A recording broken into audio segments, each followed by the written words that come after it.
Hi viewers, మనం వచ్చేసి రుణ విమోచన స్తోత్రం గురించి మనం తెలుసుకుందాము ఈరోజు. రుణ విమోచన స్తోత్రము అనేది అప్పుల బాధ నుండి మరియు ఆర్థిక సమస్యల నుండి బయటపడడానికి చదివేటువంటి శక్తివంతమైనటువంటి ప్రార్థన.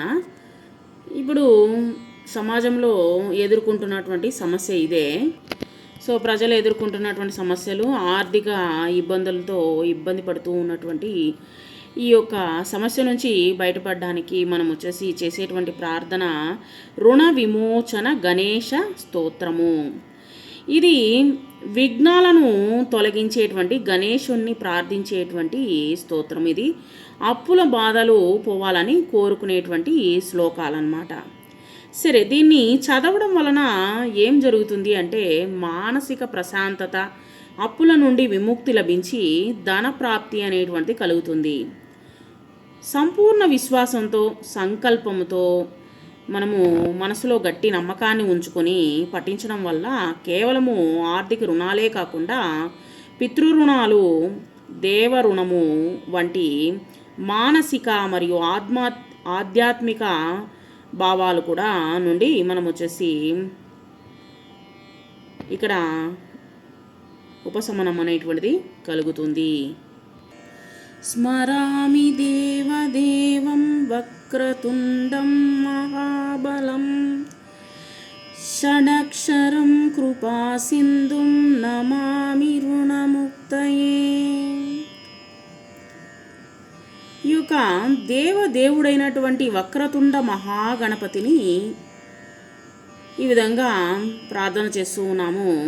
వక్రతుండ మహాగణపతి, మహాబలశాలివి నువ్వు, కృపా సముద్రుడివి, మేము కోరుకున్న వెంటనే కోరిన కోరికలను తీర్చేటువంటివి కృపా సముద్రుడివి. సముద్రం అంటే చాలా లోతు కలిగినటువంటిది అనమాట. కాబట్టి సముద్రం చాలా పెద్దది, దాన్ని మనము ఎంత అనేది చెప్పలేమన్నమాట. కాబట్టి ఈ యొక్క కృపా సముద్రుడివి, ఆయన యొక్క కృప కలిగితే అది ఎంత అనేది ఎవరూ చెప్పలేమన్నమాట.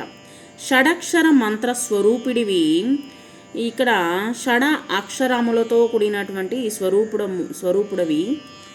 స్వరూపము కలిగినటువంటి వాడవు. నా రుణముల నుండి విముక్తిని ప్రసాదించమని ఆయనను నమస్కరిస్తున్నాను. అంటే వినాయకుడిని, విఘ్నేశ్వరుణ్ణి నమస్కరిస్తున్నాను. ఏకాక్షరం ఏకదంతం ఏకం బ్రహ్మ సనాతనం ఏకమేవాద్వితీయం చ నమామి రుణముక్తయే. ఈయన ఏక అక్షరముతో కూడినటువంటి రూపుడు అనమాట. ఒకే ఒక అక్షరంతో కూడినటువంటి రూపుడు, ఓంకారం అనమాట. చూడండి, మనం వచ్చేసి ఏదైనా మనము స్టార్ట్ చేసే ముందు మనం వచ్చేసి ఓంకారం అనేటువంటిది ఓంకారంతో స్టార్ట్ చేస్తాం, ఓం అనేటువంటిది పెడతామన్నమాట. సో అదేవిధంగా ఏకాక్షరముతో కూడినటువంటి రూపము కలిగినటువంటి వాడు ఏకదంతుడు, ఒకే ఒక దంతము కలిగినటువంటి వాడు ఏకదంతుడు, సనాతనమైనటువంటి పరబ్రహ్మ స్వరూపుడు. ఆయన పరబ్రహ్మ స్వరూపుడు అనమాట, భగవంతుని యొక్క స్వరూపుడు. అద్వితీయుడు అంటే ఆయనకు ఆయనే సాటి, ఆయనకు ఎవరు లేరనమాట. వినాయకుడిని పూజించిన వారు ఎవరు, మనము వినాయకుడిని పూజించేవారు అందరికీ మంచి అనేటువంటిది జరుగుతుంది. అయినటువంటి ఆయనకు సాటి ఎవరు లేరు అయినటువంటి గణపతిని ప్రార్థన చేస్తున్నాను. ఎందుకు ప్రార్థన చేస్తున్నాను? నా రుణ విముక్తికై నమస్కరిస్తూ ఉన్నాను. నా యొక్క రుణ విమోచనాన్ని పూర్తి చేయమని అడుగుతున్నాను. అంటే పూర్తి చేయమంటే దానికి ఏదో ఒకటి దారి చూపించమని అడుగుతున్నాను అని అర్థం అనమాట. మహాగణపతిం దేవం మహాస్తత్వం మహాబలం మహావిఘ్నహరం శంభోం నమామి రుణముక్తయే. ఈయన గొప్ప శక్తి. తర్వాత వచ్చేసి వినాయకుడిని నమ్ముకుంటే ఆయన చూపించేటువంటి దయ అంతా ఇంత కాదనమాట. గొప్ప శక్తి కలిగినటువంటి వాడు, గొప్ప బలము కలిగినటువంటి మహాగణపతికి శివుని పుత్రుడై ఉండి సకల మహావిఘ్నాలను తొలగించేటువంటి ఆ దేవుడికి నా రుణ విముక్తికై నమస్కరిస్తూ ఉన్నాను.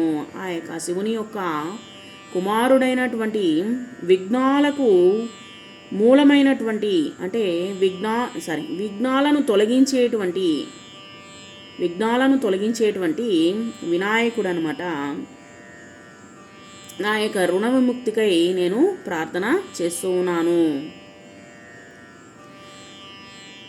మనం ఏదైనా సరే వినాయకుడిని వేడుకొని పోండి, అది ఖచ్చితంగా మనకు వచ్చేసి సక్సెస్గానే జరుగుతుందనమాట. కాబట్టి వినాయకుడు అనేటువంటి వాడు గొప్ప శక్తి కలిగినటువంటి వాడు, శివుని యొక్క కుమారుడు. అదే కాకుండా వచ్చేసి ఆయన విఘ్నాలను తొలగించేటువంటి వాడు. మనం వచ్చేసి విఘ్నేశ్వరుణ్ణి తలుచుకుని మనం కానీ బయలుదేరితే మనకు అన్నీ మంచే జరుగుతుంది, మన యొక్క అడ్డంకులన్నీ తొలగిపోతాయి. కృష్ణాంబరం కృష్ణవర్ణం కృష్ణగంధానులేపనం కృష్ణో సర్వోపవీతం చ నమామి రుణముక్తయే. ఈయన నల్లని వస్త్రములను ధరించి ఛాయతో నల్లని గంధాన్ని పూసుకొని నల్ల త్రాచునే యజ్ఞోపవీతం అంటే జందెముగా ధరించినటువంటి గణపతికి నా యొక్క రుణ విమోచనముకై నమస్కరిస్తూ ఉన్నాను. ఆయన మనకు వచ్చేసి ఏదైనా కష్టం వచ్చినప్పుడు ఆయనే వచ్చేసి నల్లని వస్త్రాన్ని ధరిస్తాడు, నల్లని శరీర ఛాయతో కలిగి ఉంటాడు, నల్లని గంధాన్ని ధరిస్తాడు, నల్ల త్రాచునే వచ్చేసి యజ్ఞోపవేతముగా ధరించి మన యొక్క కష్టాలన్నింటినీ పోగొడతాడు. రక్తాంబరం రక్తవర్ణం రక్తగంధానులేపనం రక్తపుష్పప్రియం దేవం నమామి రుణముక్తయే. ఈయన ఎర్రని వస్త్రాలను ధరించి ఎర్రని శరీర ఛాయ కలిగి ఎర్రని గంధాన్ని పూసుకొని ఎర్రని పుష్పాలను ఇష్టపడేటువంటి ఆ యొక్క గణపతి దేవుని నేను నా యొక్క విముక్తికై నేను ప్రార్థన చేస్తూ ఉన్నాను, నమస్కరిస్తూ ఉన్నాను. ఆయన ఒక్కొక్క వేషంలో ఆయన ఉంటారనమాట. ఆయన రకరకాలైనటువంటి దుస్తులను ధరించి వస్త్రాలని ధరించి ఆయన మనల్ని కాపాడుతూ ఉంటాడనమాట. పీతాంబరం పీతవర్ణం పీతగంధానులేపనం పీత పుష్పప్రియం దేవం నమామి రుణముక్తయే.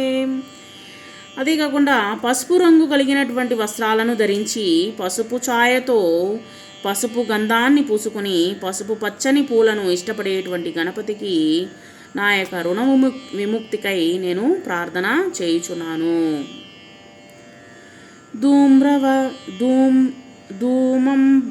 ధూమాంబరం ధూమ్రవర్ణం ధూమ్రగంధానులేపనం హోమధూమప్రియం దేవం నమామి రుణముక్తయే.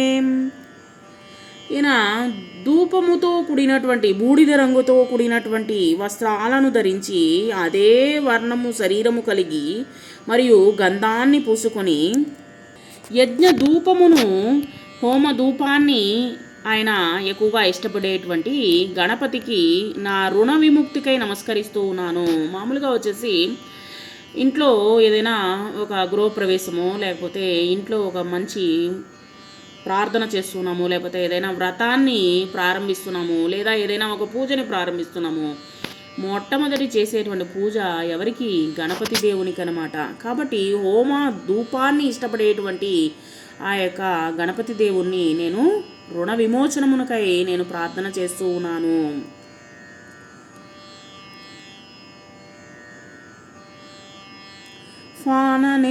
ఫాననేత్రం ఫాలచంద్రం పాశాంకుశధరం విభుం ఛాయారాళకృతం దేవం నమామి రుణముక్తయే.